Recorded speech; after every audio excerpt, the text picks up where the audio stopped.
दिनों की गिरावट के बाद आज बाजार में हरियाली देखने के लिए मिली है। सेंसेक्स और निफ्टी दोनों ही ओपन होने के बाद से हरे निशान में कारोबार करते नजर आए और कारोबार के अंत में सेंसेक्स करीब 740 अंकों की मजबूती के साथ 73,730 के लेवल पर क्लोज हुआ है। वहीं अगर निफ्टी की बात करें तो यहां पर भी 255 अंकों की बढ़त देखने के लिए मिली। 22,337 के स्तर पर यह क्लोज हुआ। जबकि बैंक निफ्टी की बात करें तो यहां पर भी 250 अंकों से ज्यादा की तेजी देखने के लिए मिली है और 48,490 के लेवल पर बैंक निफ्टी कारोबार करके क्लोज होता नजर आया है। तीनों ही इंडाइसेस हरे निशान में आज नजर आए।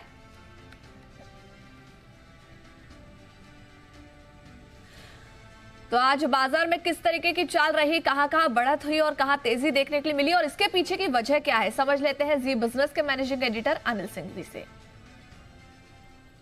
एक के बाद एक कमजोर सेशन और मंदी के रिकॉर्ड बनाते हुए भारतीय बाजारों के लिए आज राहत भरा दिन रहा। वैसे तो इस राहत के संकेत पिछले 2 दिनों से आते हुए दिख रहे थे, जब भारतीय बाजार नीचे गिरने से इनकार कर रहे थे, 22,000 के आसपास सपोर्ट लेने की कोशिश कर रहे थे और एफआईएस की बिकवाली का आंकड़ा थोड़ा कम होता हुआ दिख रहा था और घरेलू फंड एफआईएस के मुकाबले में पिछले 2 दिनों में दमदार खरीदारी कर रहे थे। लेकिन उसके बावजूद अमेरिकी बाजारों की कमजोरी थोड़ा सा मूड बिगाड़े हुए थी।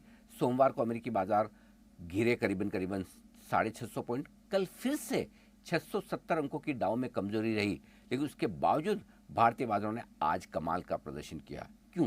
क्योंकि एक तो टैरिफ वॉर को लेकर अब अमेरिकी बाजारों में डर ज्यादा फैलता दिख रहा है, क्योंकि ट्रंप के टैरिफ वॉर के सामने दूसरे देश भी अब विरोध के सुर अपने मजबूत कर रहे हैं। तो यानी कि मामला अमेरिका के लिए इतना आसान नहीं है, इसलिए अमेरिकी बाजारों को डर लगा। लेकिन बाकी बाजारों के लिए अमेरिका से ज्यादा अच्छी खबरें आती दिखी। मसलन डॉलर इंडेक्स 105 के आसपास आ गया।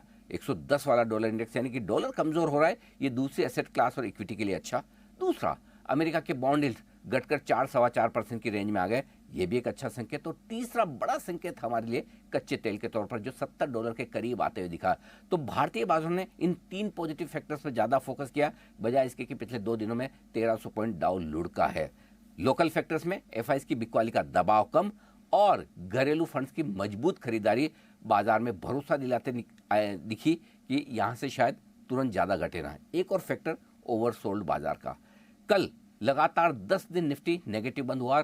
निफ्टी जब से शुरू हुआ है 1996 तब से 29 साल बाद ऐसा हुआ है कि निफ्टी पहली बार 10 सेशन लगातार नीचे बंद हुआ है, नेगेटिव बंद हुआ है। और पिछले 19 सेशन का रिकॉर्ड देखें तो सिर्फ एक सेशन में निफ्टी 30 अंक ऊपर बंद हुआ था। अदरवाइज 19 में से 18 सेशन, यानी कि लगभग 19 सेशन मान लीजिए निफ्टी लगातार नेगेटिव बंद हो रहा है। तो ओवरसोल्ड तो है ही। पिछले 5 महीनों से निफ्टी नेगेटिव बंद हो रहा है, ये 28 साल में पहली बार हुआ है। तो जाहिर सी बात है कि ओवरसोल्ड बाजार में कहीं न कहीं से रिकवरी आनी चाहिए थी। इस रिकवरी के लिए ग्लोबल और लोकल दोनों ट्रिगर थोड़े पॉजिटिव या यूं कहें कि थोड़े कम नेगेटिव होते दिखे और उसी के दम पर बाजार ने छलांग लगाई। खुले तो आज बिल्कुल सुस्ती के साथ, लेकिन 22,075 के आसपास निफ्टी ने सपोर्ट लिया, वहीं खुले और उसके बाद पीछे मुड़कर नहीं देखा। पहले 22,125, उसके बाद 22,260 ये लेवल पार किया और 22,400 के नजदीक पहुंचे दिन के दौरान। फाइनली बंद होते होते 22,335 पर अच्छी खासी 250 अंकों की तेजी के साथ। बैंक निफ्टी आज कंपैरेटिवली कम मजबूत था। 48,200 के आसपास सपोर्ट लेकर बैंक निफ्टी ऊपर में 48,650 तक पहुंचा भी और फाइनली मजबूती के साथ 250 अंकों पर बैंक निफ्टी भी बंद होता दिखा।